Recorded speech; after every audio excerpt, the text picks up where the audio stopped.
Your Excellency, Professor Henke, dear students, guests, and friends of the Hertie School. I would like to welcome you all here today to the Henrik Enderlein Forum. It is such an honor to have you with us, Minister Bohlin, and we all very much look forward to hearing your insights in these turbulent times. The change in the international security climate couldn't be better illustrated as in the case of Sweden. As a historically neutral country, Sweden decided to join NATO in the beginning of this year, together with Finland, as a direct reaction to the Russian invasion of Ukraine.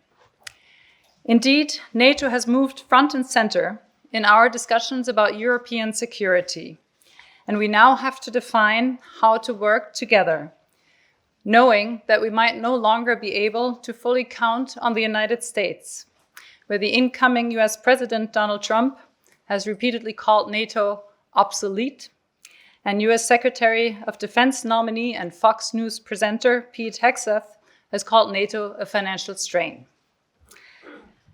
Carl-Oskar Bohlin has been the Minister for Civil Defense since 2022, and in this role is tasked with leading and coordinating the strategic development of Sweden's response to exactly these challenges.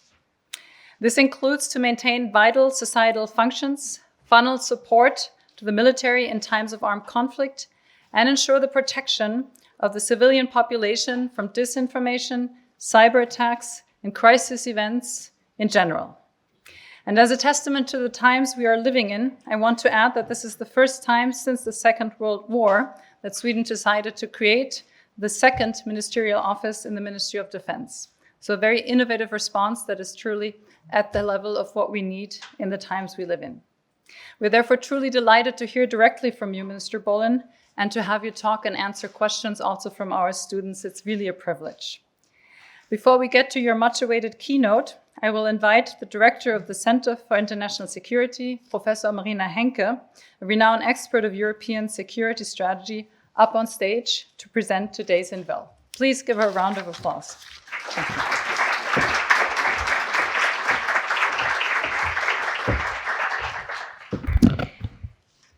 Dear Minister Bohlin, Dear Excellency, Mrs. Ambassador, dear students, dear guests, my name is Marina Henke. I'm a professor of international relations at the Hertie School and the director of the Center for International Security. And I'm also absolutely delighted, Mr. Bohlin, that you come to the Hertie School today. And I would like to thank the Swedish Embassy and the Swedish Ministry of Defense for making this event possible. Mr. Bohlin, your career thus far serves as a brilliant example to all our students in the room that getting involved in politics as a young adult is, first, not only possible, but second, you can move mountains and can have a real impact shaping Swedish politics at its core. You've been elected to the Swedish Parliament for the first time in 2010 at the young age of 24, if I'm collecting correctly, and having served in local politics in your native Borlänge since the age of 18. And since 2022, you serve as Sweden's Minister for Civil Defense and have played a major role, as Cornelia just mentioned, in Sweden's impressive security and defense policy transformation since Russia's invasion of Ukraine. You oversaw the production of the booklet, If Crisis or War Comes, which has been distributed by the Swedish population to the Swedish population this week. It has received a lot of media attention in the German media, but just this morning I also read an article about it in the New York Times. I just have this version of it with me today, but if I may cite from page 4, which is just after the table of contents, it says, "If Sweden is attacked, we will never surrender. Any suggestion to the contrary is false." I think this sends an incredibly strong and powerful statement of confidence, but also of defiance, which is exactly the right thing to do in these challenging times. Our Center for International Security here at the Hertie School, we also have the mission to prepare our students and the interested public in Germany and Europe for these complex security challenges of the 21st century. We conduct research and teach on topics such as grant strategy, which is very rare in Germany, nuclear security, which is almost never taught at civilian institutions in this country, international security and technology, and non-state actors. So, Mr. Bohlin, you will see that you have the most attentive audience here interested in the Swedish experience. And I'm also delighted that we can learn from you and strengthen German-Swedish relations in these challenging times. So with that, I would like to hand over to you for your keynote, and then that will be followed by a Q&A moderated by me. But please, let's give a very warm welcome to Mr. Bohlin first.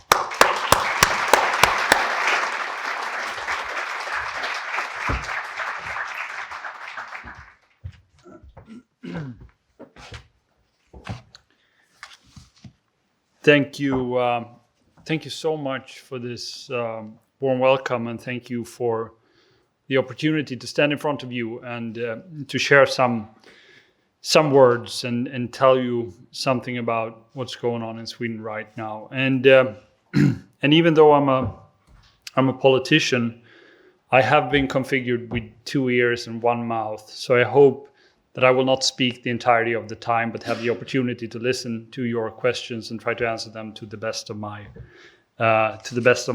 ability. And if I'm not mistaken, there is a PowerPoint presentation behind this one. Yeah, look. So perfect. So before I go into the detail of the Swedish civil defense and total defense system, I'd just like to try to take a brief moment and to assess the security situation and the way we find the security situation right now. So the Swedish government is describing the security situation as the most severe or the most dire since the end of the Second World War. And the rhetorical meta question at hand here, I would say, is what hangs in the balance? And the answer, unfortunately, to that question, I think, is that everything right now hangs in the balance.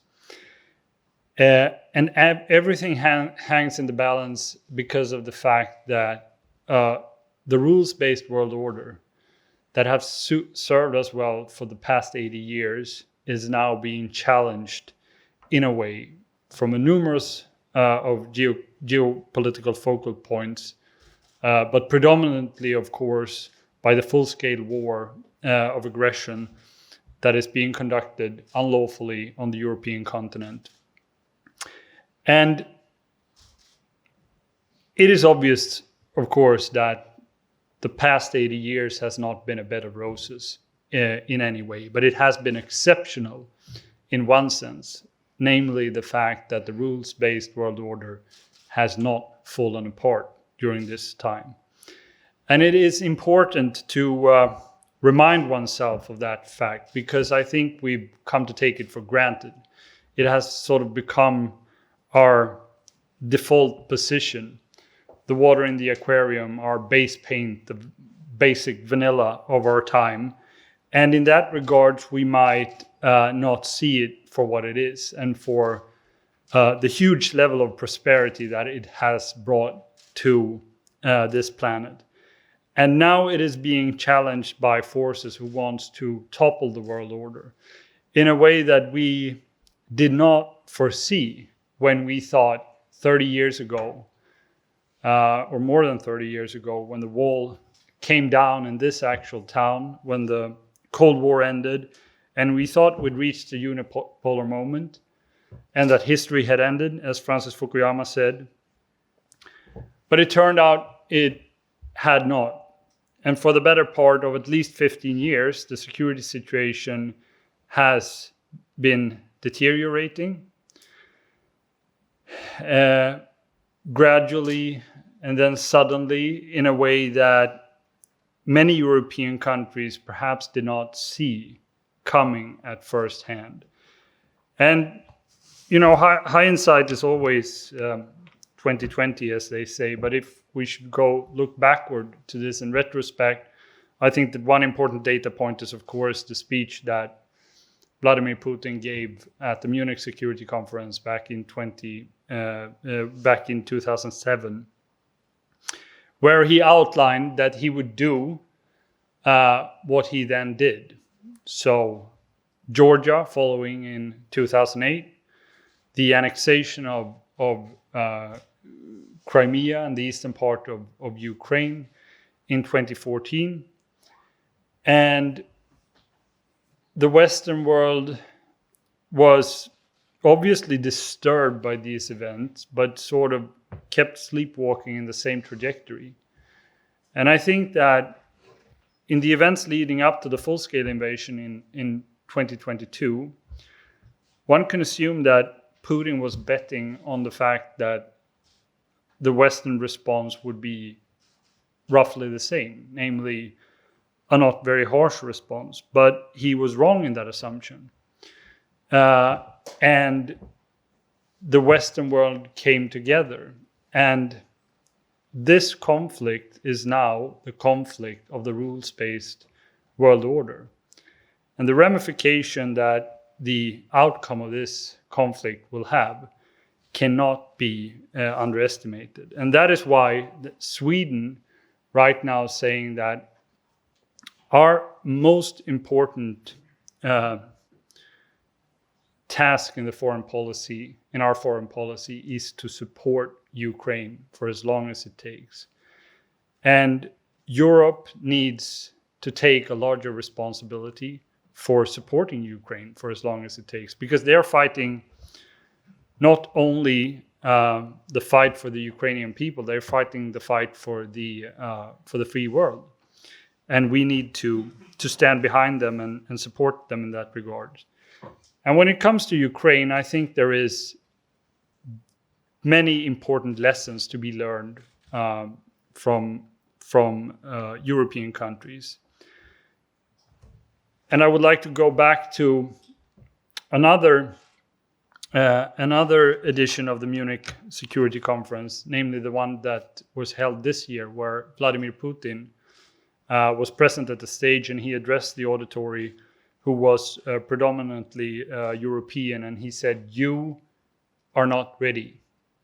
You are not ready for what lies ahead, and you need to get ready as soon as you can." And he was speaking from own experience, because he said that we were not ready back in 2014, and we were forced to get ready with the aggressor on our soil. And the journey that Ukraine made between 2014 and 2022 is, I would say, one of the large X factors that was not foreseen by many analysts who, alongside perhaps with Russia themselves, thought that it would be a sweeping short victory for Russia when they started the aggression. But it turned out it wasn't, because Ukraine managed to meet total war with total resilience. And one of the most important things that they avoided in the first critical days of the full-scale invasion was a psychological collapse. And there are numerous examples of psychological collapses in the outbreaks of wars, and they tend to determine outcome of war. But Ukraine managed to avoid a psychological collapse. They managed to muster the entire societal resilience and resistance on the aggressor. Russia, on their hand, thought that they would be met with wavering flags and welcoming words. They were not. They were deeply mistaken. But Ukraine had, during the time period, during the 8 years, managed to transform will to resist, will to defend into actual capabilities that were used against the aggressor in a way that Ukraine has managed this far, 1,001 days into this war of aggression, has managed to fend off a larger aggressor. And the conclusions from this, I think, has to be drawn in a very comprehensive way for the rest of Europe right now. And we need to realize that what hangs in the balance is the rules-based world order. And the problem is that we are right now losing living memory of what the world looks like when the world order falls apart, in a way that it did almost once a generation prior to this 80 years of relative peace, even though we've had the Cold War, we've had numerous regional wars. But compared to a situation where the world order breaks down, this situation, the past 80 years, has been an anomaly. And we must never draw the conclusion that this is the default state of human being. Actually, the past 80 years is an anomaly compared to what reality has been for most humans who have set foot on this earth. And I think that we need to understand that we might have to fight for this world order in a way that we have not done before. And that starts and stops, I would say, with resilient societies, because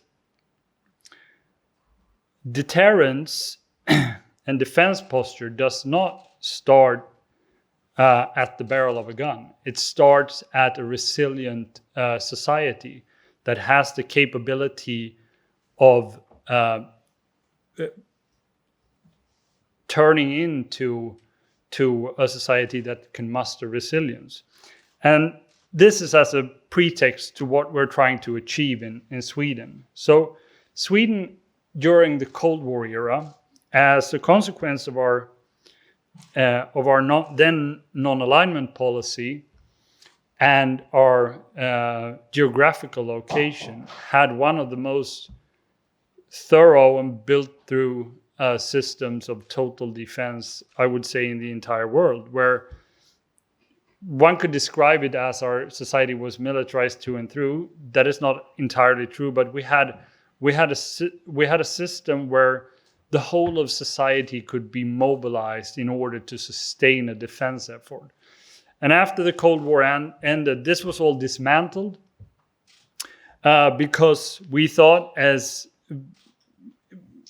every other Western country, that, as I said, we'd reached the unipolar moment and there would be no more geopolitical rivalry in the way that we're now seeing is being brought back.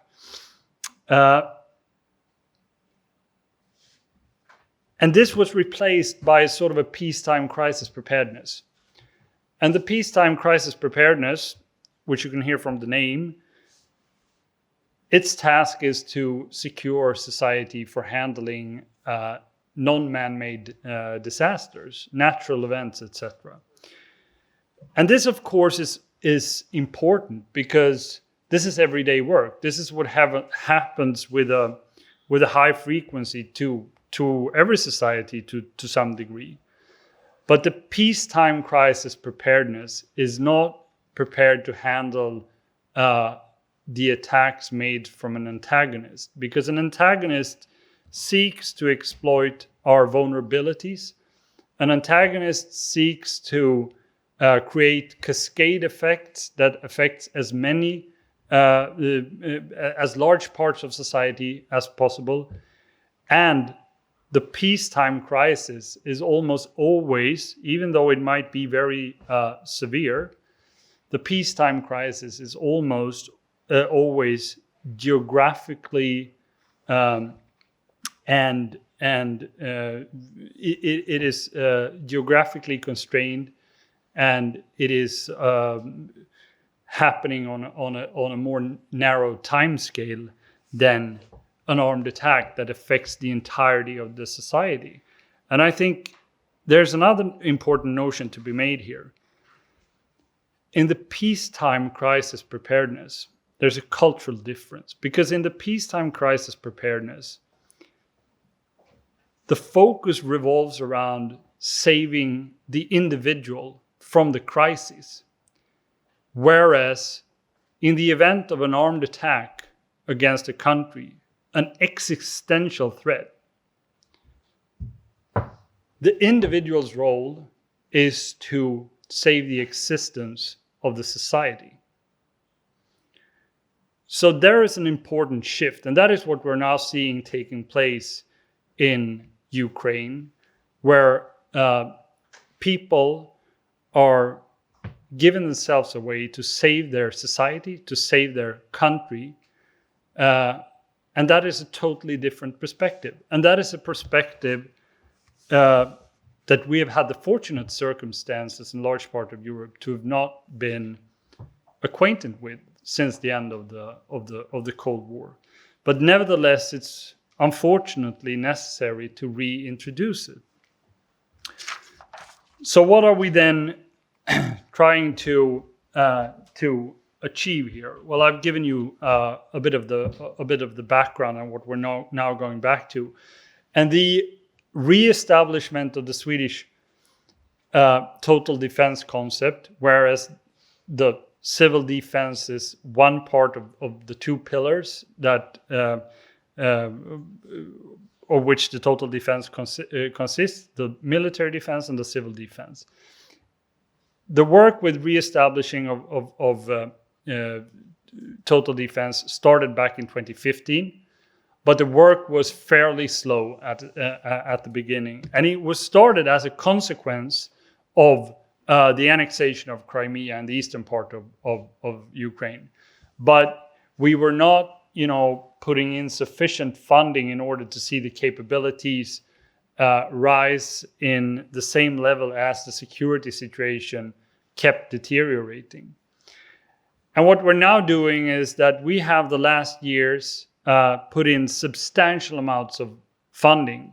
Sweden has doubled its funding to the military defense in the last 4 years, and we're now putting forward substantial fundings for the civil defense. So we will reach 2.6% of GDP in military expenditure in a couple of years, and we will reach almost an additional 0.3% to the civil defense on the national level. And so this gives us a situation where, or maybe I should frame it like this: we come from a situation in the government apparatus where there's been a notion that there's always a scarcity of resources, there's always a scarcity of money, but there's an unlimited amount of time to do things. But now tables have turned. There are sufficient fundings, but time might be our most crucial asset, because we don't know how long time we have in order to be able to deter an even worse security situation, or we don't know what lies ahead, basically. And that needs the notion that we have to work fast, and we need to see capabilities growing in a linear way and not waiting for the perfect system somewhere in the future. I used to repeat the mantra that good enough have to be good enough. 80% tomorrow is better than 100% in 5 years. So what is then the civil defense in Sweden? Well, it consists, as of right now, of 10 preparedness sectors, which you can see outlined here. And the goal for the civil defense is to secure basic functionality of the most crucial and critical function in society in order to sustain the will to defend, the will to resist in the event of an armed attack against Sweden. And one of the most important goals for the civil defense is to funnel, as was mentioned here before, is to funnel support to the military defense in the event of an armed attack against Sweden. Handling healthcare, ensuring that there are electricity, ensuring that our electronic communications and postal services can work, and ensuring that our transportation infrastructure is viable, etc., etc., etc. Because there are, I would say, very few tasks that can be handled sustainably without the help of a prudent planning, prudent execution within the civil defense. And that is also why this portfolio was instituted in the MOD. We are for the first time 2 ministers in the Ministry of Defense. And that is because our Prime Minister wisely thought that this area needs management attention. There is no more cross-sectorial task at hand in the government than the civil defense, because it denotes every important part of society, and it involves almost every government department to ensure, for example, the robustness of the energy supply, the securing of the basic data, to secure civil protection, protected shelter and rescue services, etc. So, and we are now investing approximately when we reach up to level, we will spend approximately 1.4 billion euros annually on these 10 sectors. But it's not only about putting forward more funding for this. It is the realization that certain sectors comes under an enormous strain and pressure, and needs an additional supply of personnel during the event of an armed attack against Sweden.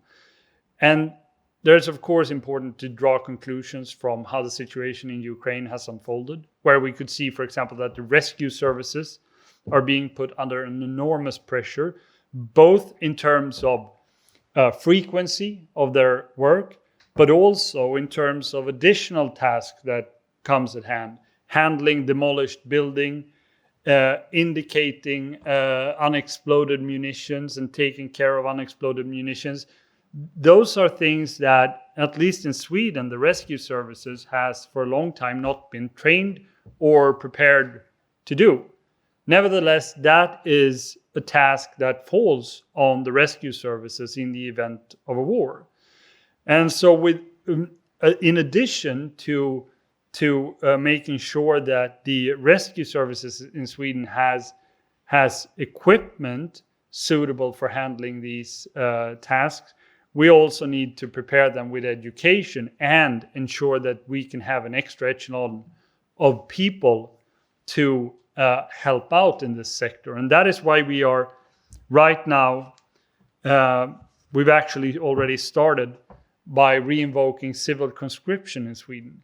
And we're starting within the rescue service sector, and we are now broadening that to the energy services, where we can also draw as a conclusion from Ukraine the need of reparation preparedness in order to handle the electricity grid under attack. The need for extra personnel is obvious, and we are now analyzing through an inquiry being made, looking into the additional need of personnel in each and every of these sectors. And let me then, before I conclude, show you the original version of this folder that was sent out. And I think this is the first edition of that is translated into English, actually. And why are we then doing this? Why are we sending out this brochure to the entire Swedish population? Is it to scare the public? Of course not. It is to be clear with regards to what are the expectation of each and every citizens.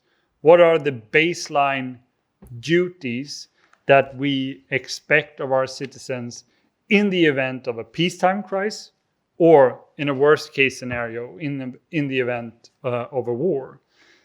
And of course, it differs depending on the crisis, but this is I would say this is, even though it's only 30 pages, it's quite comprehensive. It gives you checklists of what you're supposed to be able to do in terms of home preparedness. It gives you brief orientations of the obligations that you have under the law of total defense duty in Sweden. And why is this important? Well, it is important because it starts and stops with solidarity with your society. Because if you are a person that under normal circumstances can fend for yourself and don't need support from public society, you are expected to do that also in time of crisis. For example, where there is a power outage, or where there is a water outage, to not become a liability to the society. You're expected to be able to fend for yourself so that you also can conduct your total defense duty and supporting the society rather than becoming a liability to society. And I think that alludes to the cultural shift of perspective that I mentioned earlier, namely, in a severe crisis, you're not the victim. The entire public society is the victim, and you are supposed to try to help, to win this battle, so to speak. And I think that this brochure gives a brief orientation of how that is being done under different type of circumstances. And I think the interest that has been shown in international media is maybe a consequence of sort of a cultural divide, because in Sweden there is, I would say, a tradition to speak about these issues publicly. This is not the first edition of this brochure. It's been sent out back in 2018, and prior to that, a number of times during the Cold War. So for us, it's nothing unusual, but nevertheless, it is important, to my opinion. So I think I might stop there and open up the floor for some question, if there is any. Thank you so much.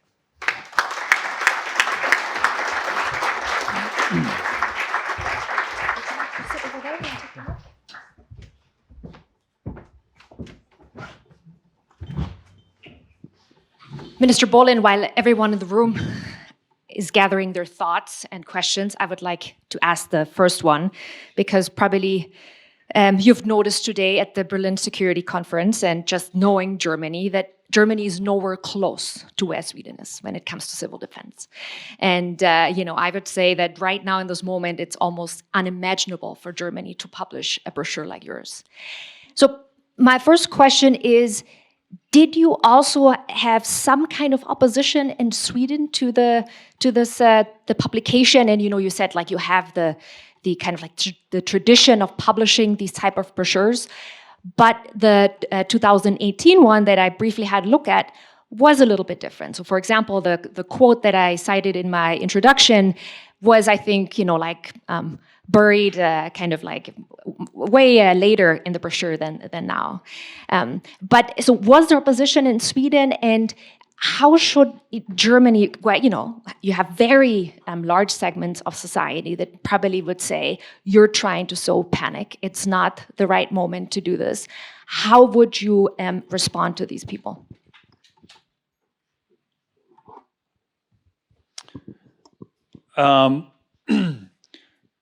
Well, the first answer is I don't think there was much opposition to this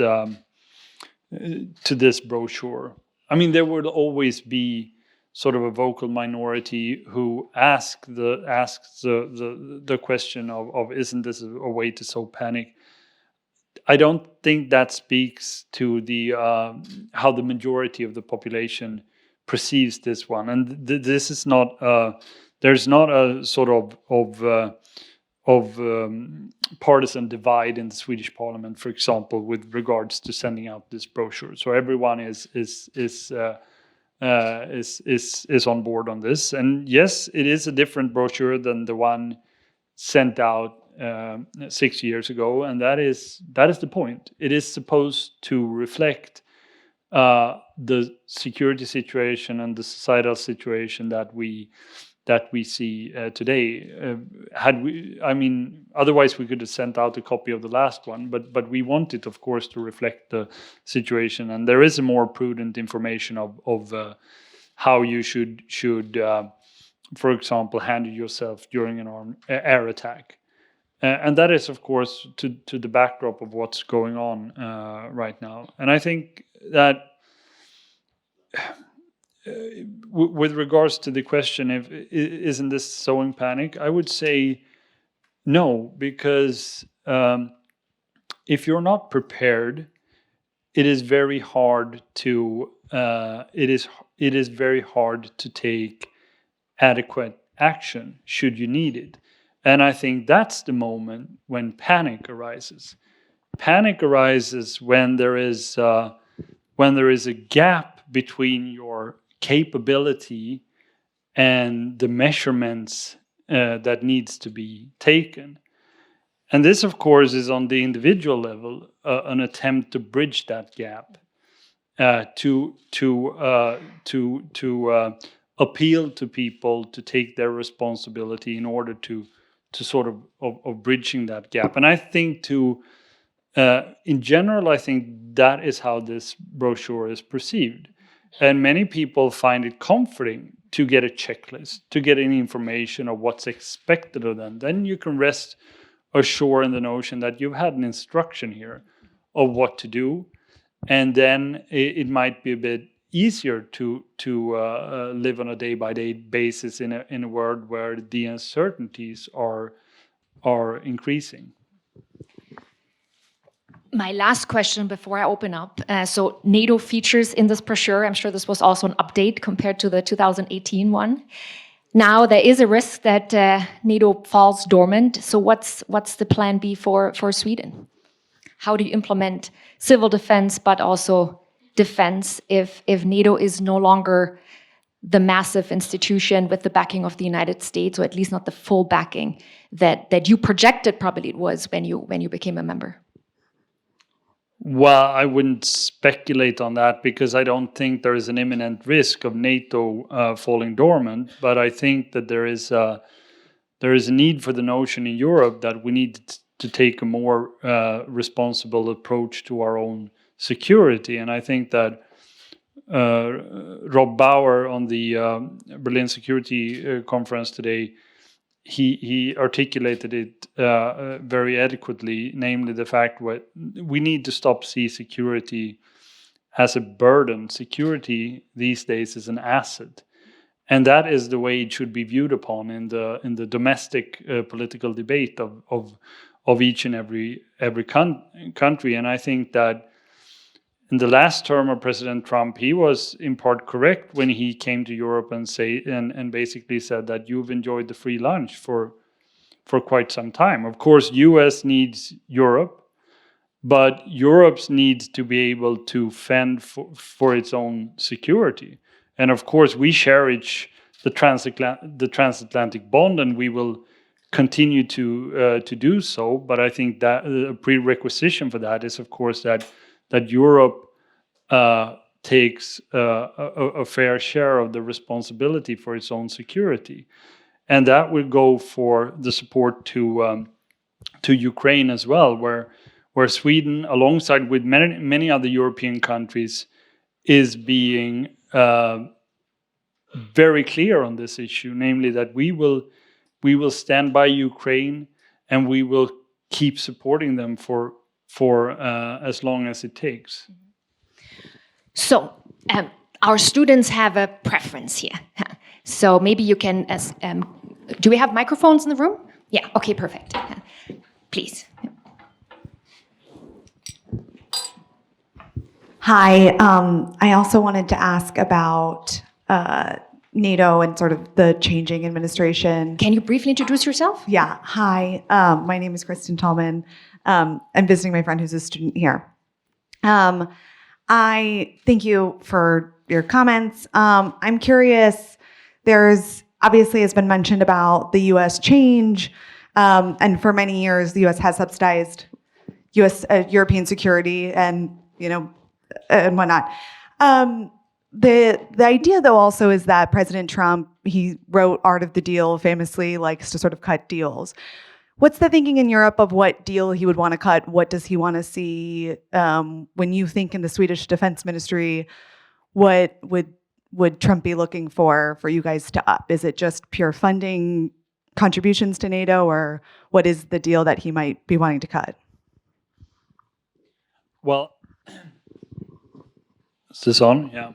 So this is going to be a boring answer from a politician because I think there's not much reason to sit here and speculate with regards to what the second Trump administration will do. It has not yet taken office, and we will, of course, if I speak as a Swede, we will, of course, do everything to have a very good relation with any U.S. administration. We had a very good relation with the Biden administration, and we had a very good relation with the first Trump administration, and I see no reason why that will change. So what I think would be beneficial is that we focus on the things that we can affect, and that is, of course, our own defense posture, and that is what Sweden has undertaken the last couple of years. We've drawn conclusions from how we see the security situation, and that is why we've doubled our defense spendings in just a time frame of 4 years, and we will keep raising the bar, reaching, as I mentioned, 2.6% of GDP. And there's, of course, always an option for a reassessment of that trajectory. But the way the security situation looks like right now, it would not be a reassessment to decrease the spending, rather the other way around, because the situation that we see is very severe, and Europe needs to take a larger responsibility, I think. Can I ask you a follow-up question? Because, in Germany, defense spending is also a huge question. And were you cutting your social spending to fund defense, or were you kind of like just enlarging the pie, where you're raising taxes? How can you manage this, the doubling of the defense budget? Well, it of course comes from hard priorities, and I think this would require an extensive seminar on the expenditures of the state budget in Sweden. But this government that I represent took office 2 years ago, and one of the highest priorities for this government has been internal and external security. So that is where we will put our focus. And I mentioned today on the security conference, because what you're alluding to is obviously the classic conflict of guns versus butter, and that is, I mean, to some extent it's true, but to some extent it's also a false dichotomy, because in the security situation that we are in today, guns, unfortunately, is a prerequisite to have butter. Guns is a prerequisite to be able to defend our open society, our way of living, democracy. Everything that we used to take for granted requires spending in security. It starts and stops with that. We cannot, enjoy all the other beneficials of the welfare state, or what it might be, if we not take responsibility for our security. So there were no explicit cuts of the butter, or it's more complex than that? Well, I mean, there are probably politicians on the other side of the fence in Sweden who would say that the government should have prioritized this and that and this and that, and our answer is that we prioritize the security of Sweden. You, please. Thank you. My name is Mario, so I'm a student here also at the Hertie School. And I actually have 2 questions that are interlinked. So the first one also refers to the EU. So, Dear Minister, how do you assess the EU's preparedness, and how do you assess the recommendations made by Solly Niinistö in his report on preparedness of the EU? And the second one links to you mentioning peacetime crisis preparedness, where my question is, how do you ensure that in times of these classical security crises of military risks, creeping security risks such as environmental degradation and climate change are still being tackled adequately? Thank you.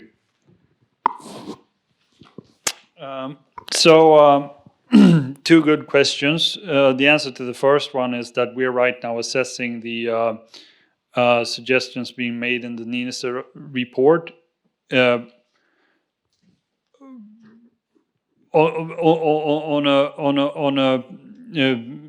a summary to that, I could say that it is important that the EU steps forward in this regard, because EU is a good platform in terms of its regulatory powers and its fiscal powers to sort of raising the lowest standard of resilience work and preparedness work within the union. So we encourage that. And with regards to the peacetime crisis preparedness and how to handle, for example, the effects of climate change, I suppose that you then refers to weather-related events in that comes as a consequence of climate change. So the notion here, and what I was trying to say, is that civil defense denotes an armed attack as the most severe consequence that our society is supposed to handle. And since the consequence of an armed attack is sort of all-encompassing and stretches usually on a much longer time frame than a single, peacetime crisis of weather event or such, it is easier to sort of walk backwards in the threat scale and handling the peacetime crisis preparedness with the civil defense than it is for the peacetime crisis preparedness to handle the event of an armed attack. So the answer is that by doing this, by raising the bar this high, we also have the capability, the enhanced capabilities to handle, for example, climate-related events. Yeah, please, yeah. Wait for the mic, please. Yeah, Minister, first of all, welcome in Berlin. My name is Dering Malka. I'm a master student in international affairs. And my question is regarding the joy when Sweden did join the NATO, which was also like waiting for the approval of Turkey, and which was also including certain weapon deals, or let's say anti-terrorism measures in Sweden.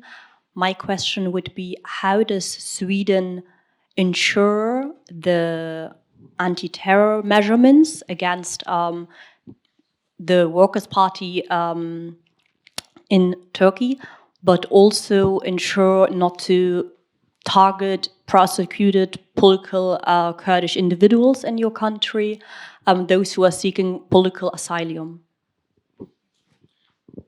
Well, I think it's important to say that in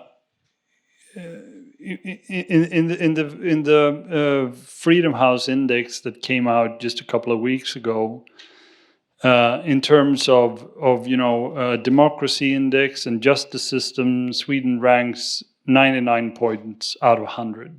So that is an important notion to make when we say that we have terror legislation. Everything is being handled within the framework of a democracy and a thorough justice system. That is always sort of the baseline of how Sweden conducts its works. And with regards to the initial trilateral memorandum or the trilateral compact that was created between Sweden, Turkey, and Finland during our accession process, I would say that Turkey raised legitimate concerns with regards to, Sweden providing sort of a safe haven for people having been charged with terrorist activities, and that, of course, is a legit concern to raise with a country that is going to be member in a security alliance. And Sweden, of course, takes very serious on these types of allegations, but we also, of course, take serious on the fact that everyone needs a fair trial, needs to be handled within the framework of the justice system. And the accession process, I mean, it might be perceived as a long period, but the accession process of Sweden to NATO, I think, was the second or third fastest of any member country. Thank you. Okay, in the back, please.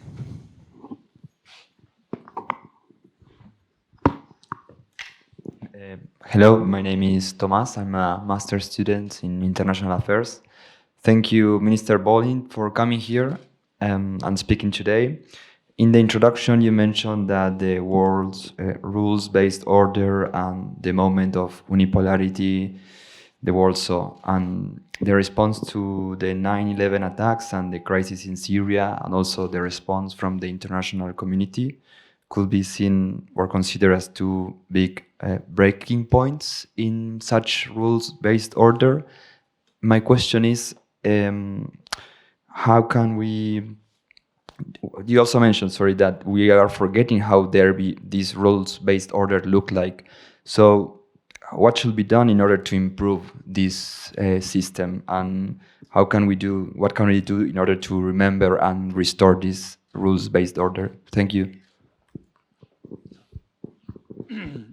Well,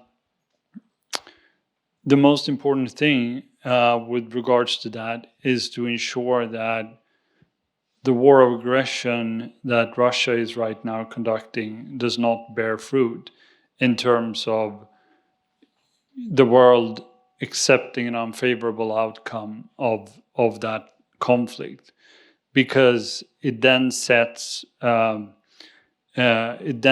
prerequisite that nation borders does not any longer has the same value that it had before. And I think that is the most important lessons to be learned here, that if we accept that might trumps right, we're on a slippery slope. And I think that such an event would set an example for other geopolitical focal points across the world. Thank you. Yeah, please, over there. Thank you very much. My name is Bjarne Schinsel. I'm also a student here at Hertie School in International Affairs. And my question concerns one of your first remarks about the psychological collapse in a war. You said that it's very important that the Ukraine was able to avoid this kind of psychological collapse. And I wanted to ask if you are certain that it wouldn't happen in Sweden, for example, as well, since, I mean, the amount of insecurity in most Western societies right now is quite high. We have also witnessed that in Sweden, for example. I mean, the votes for the Swedish Democrats that are also unofficially at least supporting your current government are also coming from somewhere. And already back in the 70s, for example, when this Russian U-boat got stuck in between the islands in Sweden, there was a lot of people were really freaking out about this in a way. And how would you see this today? Wouldn't it be an even bigger problem if there's something happening in this hybrid warfare and this psychological warfare? Do you think that the people are secure, are ready for some kind of event like this nowadays? Well, I think they are, to a larger degree than was the case just a couple of years ago. And as I as I tried to allude to in my speech here, is the fact that I think that all of this starts with the situational awareness, because that is the first step of the mental preparation that is needed to take action swiftly and adequately. Because I think if there's one notion to be made here, if we should draw conclusions to events where we have seen sort of a psychological collapse take place, I think that one of the common denominators is that there has not been, an adequate immediate response to the situation. And that then leaves a vacuum in which a potential antagonist or an aggressor can act to assert dominance. And that is what not happened during the full-scale invasion of Ukraine. The Ukrainians were on their feet, and they didn't lose ground in the beginning. And I think that is tremendously important, and that is why we are trying to raise awareness, but also that is why we're trying to reestablish psychological defense in Sweden. We have an agency for psychological defense. We're combating malign influential campaigns, and I would really object to the suggestion you're doing with regards to the Sweden Democrats as a specific party in Sweden. I mean, you can agree or disagree with their political position, but they are a democratically legit and elected party, and they are, as well as the government, ardent supporters of providing support for Ukraine, for example. So I think that that is an important notion to be made. So they are not, comparable to other parties that might be represented in other countries in Europe that has an affinity for Russia and that wants to support Russia. So there's not a strong sentiment in the Swedish populations that supports the Russian narrative today.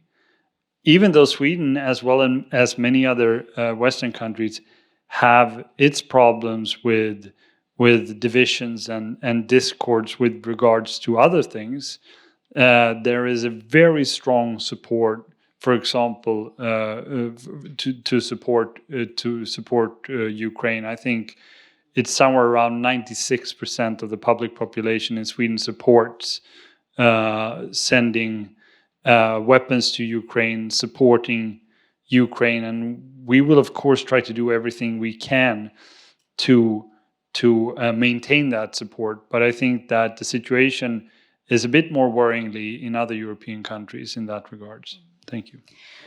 Do you need to leave at 3:30 sharp? I have no idea. Okay. But someone probably has. Somebody knows. Okay, very good. Well, then we have to leave it here. Minister Bohlin, thank you so much for your insightful remarks and visiting us at the Hertie School. It was an honor to host you. Germany has a lot to learn from Sweden, and as a token of our appreciation, let me give you this grand strategy mug that we have designed at the center, because somebody tries to do grand strategy in Germany. I hope you like it, and I hope you get your morning coffee or tea with it. So thank you so much. Come back.